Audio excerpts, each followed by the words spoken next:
दूर किसी जंगल में एक कालू कौवा रहा करता था। कालू कौवा का घर जंगल में एक ऊंचे पेड़ की डाली पर हुआ करता था। कालू कौवा शादीशुदा था। उसकी पत्नी का नाम गोरी कवि था। गोरी कवि अपने पति से बहुत प्यार करती और उसका बहुत ख्याल रखती थी। लेकिन हमारा कालू कौवा तो सोनी कवि से प्यार करता था और हर वक्त वो सोनी कवि से शादी के सपने ही देखता रहता था।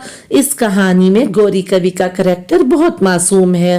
वो हर वक्त कालू कौवे की बातें मानने में लगी रहती थी। गोरी, मैं काम के सिलसिले में आज दूसरे जंगल जा रहा हूँ, तुम अपना ख्याल रखना। कालू जी, अब तो आप बहुत ही दूसरे जंगल जाने लगे हैं। आखिर ऐसा कौन सा काम है कि आपको बार बार दूसरे जंगल जाना पड़ता है? वो ऐसा है ना कि मेरा जो बॉस है वो तो खुद काम करता ही नहीं, इसलिए जब भी दूसरे जंगल का काम होता है तो वो मुझे ही दूसरे जंगल भेज देता है। मुझे माफ कर दें कालू जी, मैं आइंदा से आपसे कभी ऐसी बात नहीं पूछूंगी। आप जिधर जाएंगे मैं आपसे कुछ नहीं पूछूंगी।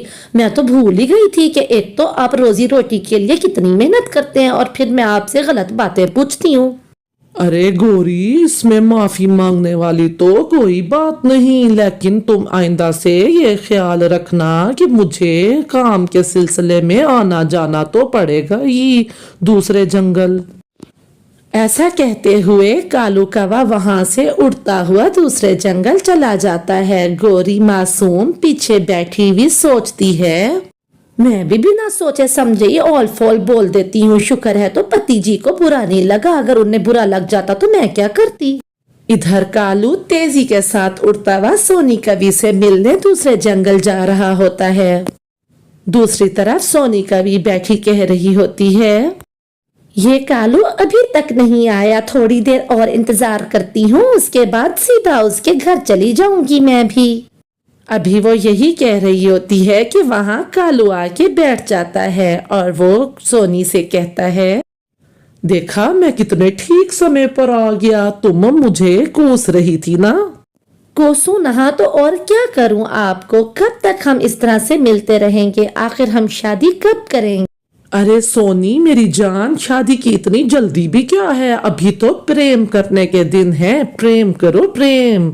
और शादी में रखा ही क्या है, कर लेंगे शादी भी, पहले प्रेम तो कर ले। वो इस तरह की चिकनी चुपड़ी बातें करता और सोनी कवि हर दफा उसकी इन बातों में आ जाती। वो इसी तरह से ही प्रेम भरी बातें कर रहे होते हैं। साथ वाले पेड़ पे बैठी हुई मैना तोती ये सब सुन लेती है। अच्छा, मैं अभी जाके गोरी कवि को बताती हूँ कि कालू यहाँ काम करने नहीं बल्कि ये सब कुछ करने आता है। वो वहां से सीधा उड़ती हुई गोरी कवि के पास अपने जंगल वापस जाती है और वो गोरी कवि के पास बैठ के सारी बात बताती है। गोरी बहन, कालू कौवा वहाँ कोई काम करने नहीं जाता, वो दूसरे जंगल की एक कवि से अफेयर चला रहा है, मैं खुद देख के आई हूँ। क्या ये कैसी बातें कर रही हो तुम तोती? आइंदा के बाद मेरे पास अगर आना हो ना तो इस तरह की गलत बातें ना करना मेरे कालू जी के बारे में, मुझे उन पे पूरा विश्वास है। गोरी, तुम मेरी बात तो सुनो, ऐसी कोई बात नहीं जैसा तुम समझ रही हो, अपनी आंखें खोलो वरना घर टूट जाएगा तुम्हारा। मेरे घर टूटने की फिक्र तुम्हें बहुत हो रही है, तुम्हें तो मैं बार बार कह रही हूँ कि मुझे अपने कालू जी पर पूरा विश्वास है। आइंदा के बाद ऐसी बातें ना करना मेरे आगे आके, वरना मैं धमकियां दे लो लेकिन मेरी बात पे विश्वास करो। बस मैना बहन, बस बहुत हो गया, तुमसे मैं कह रही हूँ कि एक शब्द भी और तुमने मेरे कालू जी के बारे में बोला तो मुझसे बुरा कोई नहीं होगा। अब तुम यहाँ से जा सकती हो। मैना तोती वहां से सीधा पारो चिड़िया के पास आती है, क्योंकि वो जानती थी कि कोई कुछ कर सकता है तो वो सिर्फ पारो चिड़िया ही है।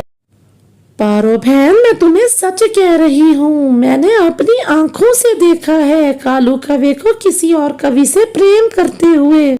क्या? अगर तुम ठीक कह रही हो मैना तोती, तो हमें किसी भी तरह से गोरी को इस बात का यकीन दिलाना होगा। अब ऐसा करते हैं कि तुम और मैं एक बार फिर से गोरी बहन के पास जाते हैं और उससे जाके सारी बात बताते हैं। ऐसा कहते हुए पारो चिड़िया और मैना तोती दोनों ही गोरी के घर की तरफ उड़ जाते हैं, लेकिन गोरी तो उनकी बात कहाँ सुनने वाली थी, वो उनको घर से निकाल देती है। मैना बहन, इस तरह से तो गौरी कभी भी हमारी बात पे यकीन नहीं करेगी, हमें कोई दूसरा रास्ता ढूंढना होगा। हाँ पारो बहन, हम ऐसा करते हैं कि एक बार फिर दूसरे जंगल जाते हैं और वहां जाकर उस कवि की खोज करते हैं। उस कवि को हम सब कुछ बता देंगे कालू के बारे में। इस तरह से हो सकता है गौरी का घर बच जाए। हाँ मैना बहन, तुम्हारा आइडिया बिल्कुल ठीक है। चलो हम ऐसा करते हैं, अभी अभी जाके दूसरे जंगल में उस कवि की खोज करते हैं। हम उस कवि को सारी बात बताएंगे और उसको अपने साथ यहाँ ले आएंगे। फिर गौरी जब सबूत देखेगी तब तो वो हमारी बात मान ही जाएगी। इस तरह से प्लानिंग करते हुए पारो चिड़िया और मैना तोती दूसरे जंगल के लिए निकल पड़ती हैं। वो बहुत खोज करती हैं और फिर उसी जगह पे वहां पे छन्ने के पास जाके वो कालू कौवा और सोनी कवि को ढूंढ लेती हैं। वो पास वाले पेड़ पे बैठ के उनकी बातें सुनती हैं। कालू, अब मैं तुमसे कह रही हूँ साफ साफ कि तुम मुझसे शादी कर लो, वरना ये ना हो कि मेरे बहुत रिश्ते हैं, कहीं और मेरी शादी हो जाए और तुम फिर बैठे रहना। अरे अरे, गलत गलत बातें अपने मुंह से ना निकालो। देखो तो मैं आज तुम्हारे लिए क्या लेके आया हूँ। मैं अपनी जानू के लिए इतनी प्यारी रिंग लेके आया हूँ। देखो तो ये रिंग तुम्हारे पंख में बहुत सुंदर लगेगी और कुछ दिनों तक हम शादी भी कर लेंगे।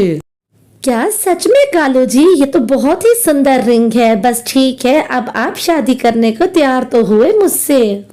इस तरह से बातें करते हुए फिर कालू कौवा उड़ के वहां से चला जाता है। अरे मैना बहन, देखो तो वो कवि अब अकेली बैठी है। इससे पहले कि वो उड़ जाए हमें उसके पास जाके बात करनी होगी। फिर वो दोनों सोनी कवि के पास उड़ती हुई आ जाती हैं। आप दोनों कौन हैं और आप दोनों को मैंने पहले तो इस जंगल में कभी नहीं देखा। कवि बहन, हम इस कवे के जंगल की पक्षियां हैं। तुम बताओ कि ये कवे को तुम कैसे जानती हो? मैं इसको नहीं जानती, मुझे ये पसंद आ गया, तब से हमारा प्रेम शुरू हो गया।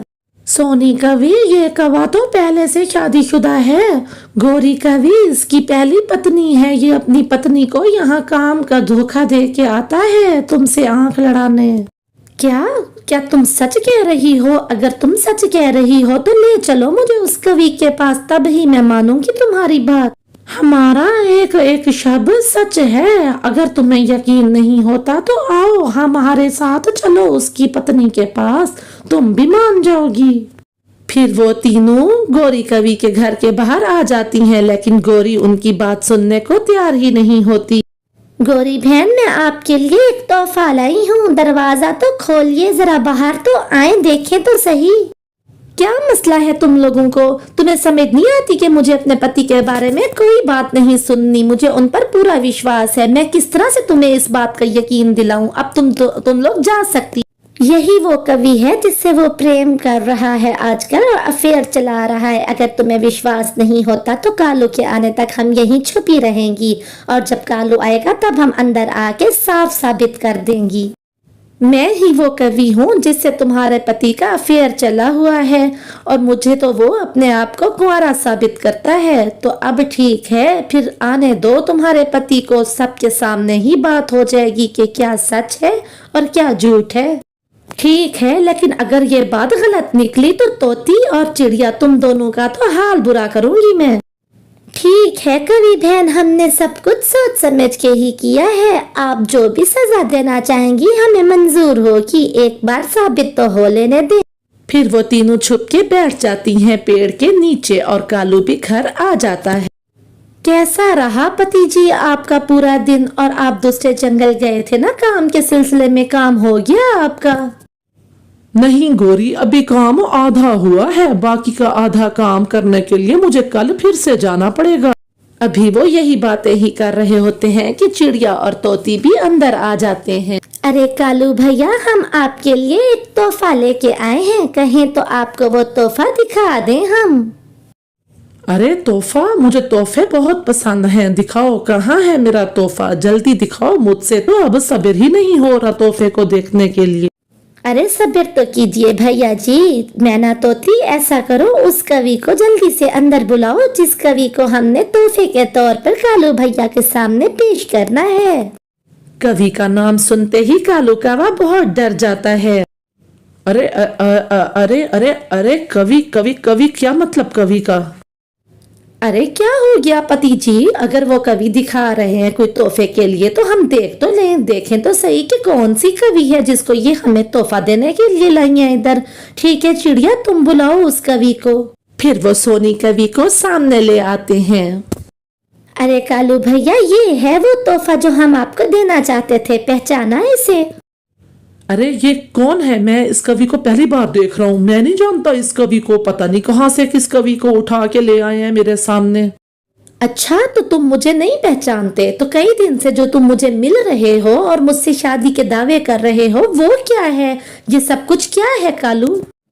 कालू जी, क्या ये कवि सच कह रही है? मुझसे झूठ ना बोलना। कालू जी, क्या मेरे प्रेम में कोई कमी रह गई थी कि आपने ये काम करना शुरू कर दिया?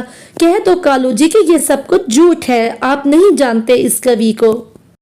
ये तुम्हें सच्चाई का सबूत क्या देगा गोरी कवि? ये लो, मैं तुम्हें देती हूँ सच्चाई का सबूत। ये अंगूठी इसने आज ही मुझे ला के दी है और इसने कुछ दिन बाद ही मुझसे शादी का वादा किया है। तुम मेरे बाबा को नहीं जानते, मेरे बाबा उस जंगल के मुखिया हैं और वो बहुत जालिम हैं। ये तो मेरी अंगूठी है, इसका मतलब सच कहती थी चिड़िया और तोती, मैंने ही उन पर विश्वास नहीं किया। कालू जी, क्या मेरे प्रेम में कोई कमी रह गई थी या मेरी खिदमत में कोई कमी रह गई थी? मैं सोच भी नहीं सकती थी कि आप मेरे साथ ऐसा करेंगे और तुम मुझे इतना बड़ा धोखा दोगे, मैंने कभी सोचा भी नहीं था। तुम उस जंगल में पैर रख के तो दिखाना, देखना कि क्या हशर करवाती हूँ मैं तुम्हारा। अब तुम देखते जाओ कि मैं क्या करती हूँ। सोनी और गोरी दोनों ही मुझे माफ कर दो, मैं भटक गया था, मैं गलत कर रहा था, लेकिन आइंदा से मैं ऐसे कभी नहीं करूँगा। सोनी मुझे माफ कर दो और गोरी एक बार मुझे फिर से अपना लो।